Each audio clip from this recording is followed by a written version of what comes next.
आप सभी को नमस्कार। एसएससी ग्राम सचिव का जो अभी 9 जनवरी को फर्स्ट शिफ्ट का एग्ज़ाम था, उसमें हिंदी का जो सॉल्यूशन है वो आपको मैं बता देता हूँ जल्दी से। हिंदी के इसमें क्वेश्चन है वो ग्रामर से नहीं है, बल्कि हिंदी लिटरेचर से संबंधित काफ़ी क्वेश्चन आए हुए हैं। तो काफ़ी इंपॉर्टेंट रहने वाले हैं ग्राम सचिव के लिए जो हमारी हिंदी है। तो हिंदी के जितने भी क्वेश्चन हैं उनका सोल्यूशन मैं आपको फटाफट बता देता हूँ। हो सकता है नेक्स्ट एग्जाम में इसके जो क्वेश्चन है वो आए। पहला क्वेश्चन है इसमें हमारे लिए प्रगतिवाद है। ये एक पुस्तक है, ये किसकी है? तो प्रगतिवाद का जो प्रगतिवाद जो पुस्तक है वो किसकी है? इसमें 4 ऑप्शन देंगे: शिवदान चौहान, प्रकाश चंद्र गुप्त, अमृत राय, देवराज। तो ये किसकी है? ये है शिवदान सिंह चौहान की है। प्रगतिवाद कृति है। वैसे प्रगतिवाद एक संघ भी है, एक समुदाय भी है। तो ये जो पुस्तक की बात कर रहा है, कृति किसकी, मतलब रचना किसकी है? तो ये है शिवदान सिंह चौहान। इसका सही उत्तर हो जाएगा शिवदान सिंह चौहान। ठीक है। अगला है संकेत।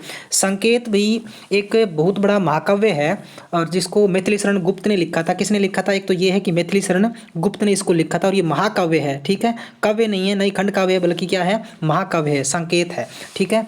और इसमें ये पूछा गया है कि संकेत की भाषा का अत्यंत शिष्ट और प्रौढ़ रूप मिलता है। किस में मिलता है? कौन सी भाषा? इसमें पाली है, अवधी है, खड़ी बोली है, ब्रज भाषा है।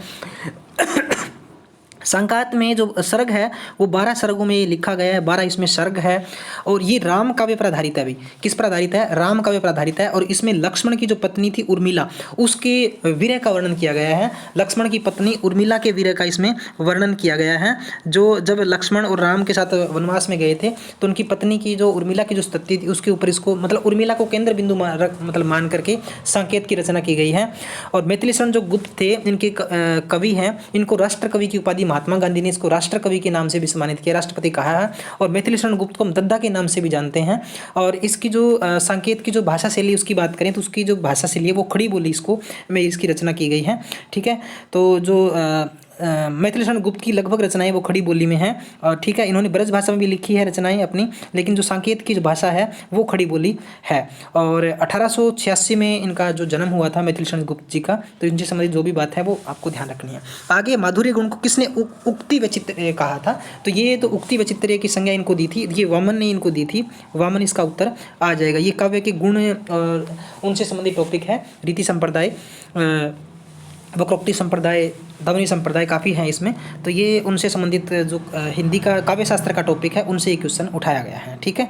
आगे है गुलेरी जी का, यानी पत्र पत्रिकाओं से संबंधित जो टॉपिक है हिंदी साहित्य का, तो उनसे रिलेटेड ये क्वेश्चन है। वैसे ये जीके का क्वेश्चन भी बन जाता है। तो इसमें समालोचक है, नागरी नीरद है, माधुरी है, भारत मित्र है। और पूछा गया गुलेरी जी द्वारा संपादित पत्र है वो कौन सा है? तो गुलेरी जी ने इनमें से वो जो है वो समालोचक है, इस पत्रिका का संपादन किया था। कब किया था? 1902 में किया था, 1902 में। और जयपुर से ये प्रकाशित होती है पत्रिका। और ये जो पत्रिका है चंद्रदत्त शर्मा गुलेरी की है। बाकी मैं बता दूं आपको, हो सकता है अगले पेपर में कुछ अलग क्वेश्चन आ जाए। नागरी नीरद है, नागरी नीरद है वो 1893 की रचना है। 1893 में प्रकाशित हुई थी पत्रिका है। और ये साप्ताहिक होती है, सप्ताह में एक बार प्रकाशित होती है। और इसके जो संपादक है वो बद्री नारायण चौधरी प्रेमधन है। कौन है नागरी नीरद के? बद्री नारायण चौधरी प्रेमधन। ठीक है। आगे है माधुरी की अगर बात करें तो माधुरी भी एक पत्रिका है। ये 1922 में प्रकाशित हुई थी पत्रिका है। ठीक है। और ये मासिक है, कलकत्ता से प्रकाशित होती है। मासिक है एक कलकत्ता से प्रकाशित होती है। और पहले माधवानंद कामकंदला इसके प्रकाशक थे और बाद में सूर्यकांत त्रिपाठा निराला ने इसको प्रकाशित किया है। यानी पहले कौन थे? माधवानंद कामकंदला, और दोबारा उसके बाद में निराला द्वारा इसको संपादन किया गया था। एक है भारत मित्र, ये भी एक पत्रिका है। तो भारत मित्र है वो साप्ताहिक पत्रिका है, 1877 में इसका प्रकाशन हुआ था।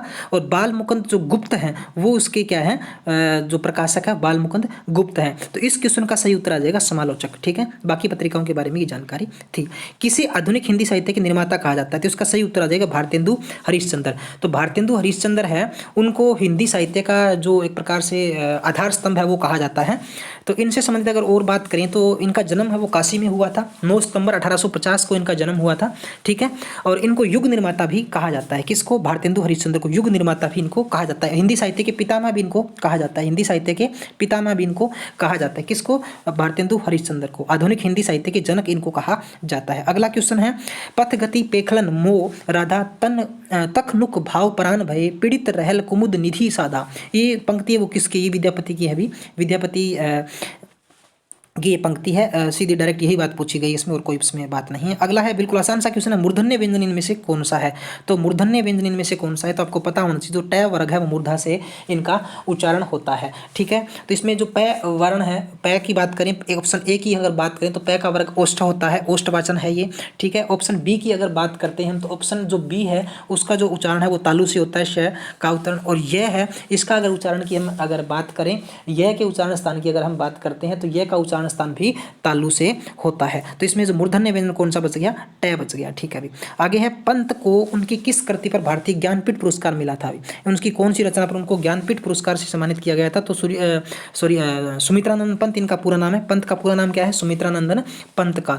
तो इनको किस रचना के लिए मिला था, तो इसको सबसे जो इनकी जो प्रसिद्ध रचना है वो है चिदम्बरा के लिए उनको क्या मिला था, ज्ञानपीठ पुरस्कार मिला था। और ये कब मिला था, 1968 के अंदर मिला था। ठीक है, और साहित्य अकादमी पुरस्कार साहित्य अकादमी पुरस्कार इनको मिला था। और सुमित्रानंद पंत को एक और उनकी रचना है कला और बूढ़ा चाँद, कला और बूढ़ा चांद, कला और बूढ़ा चांद, इनके ऊपर इनको क्या मिला था, साहित्य अकादमी पुरस्कार मिला था, और वो मिला था 1960 में। ठीक है, कला और बूढ़ा चांद के लिए उनको साहित्य अकादमी पुरस्कार 1960 में मिला था, और ज्ञानपीठ पुरस्कार उनको चिदम्बरा के लिए 1968 में मिला था।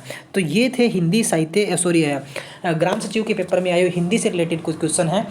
बाकी के क्वेश्चन की वीडियो भी हम आपको डाल देंगे, लेकिन हिंदी का जो क्वेश्चन है वो थोड़े से अलग थे, व्याकरण के नहीं थे, काफ़ी मुश्किल हिंदी के क्वेश्चन पूछे गए थे।